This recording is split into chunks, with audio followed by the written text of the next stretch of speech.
ফরিদপুরের সদরপুরে আজ শনিবার সকাল 10:30টায় মোটরসাইকেল দুর্ঘটনায় হামজা মোল্লা নামে অষ্টম শ্রেণীর এক শিক্ষার্থী নিহত হয়েছেন। দুর্ঘটনাটি সদরপুর কৃষ্ণপুর আঞ্চলিক সড়কে পূর্ব শ্যামপুর এলাকায় ঘটে।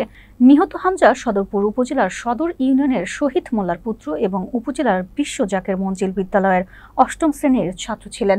পুলিশ ও স্থানীয়রা জানান, সড়কে নিয়ন্ত্রণ হারিয়ে হামজা মোটরসাইকেল দুর্ঘটনার শিকার হয়। স্থানীয় প্রশাসন ও পুলিশ মৃতদেহ উদ্ধার করে পরিবারের কাছে হস্তান্তর করেছেন।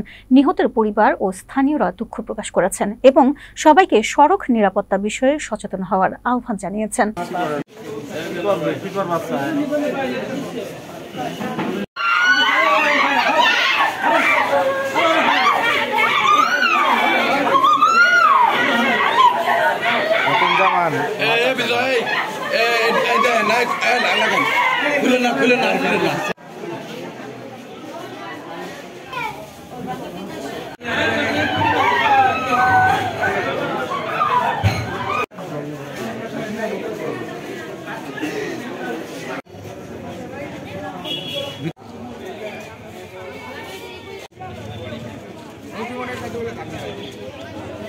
আমার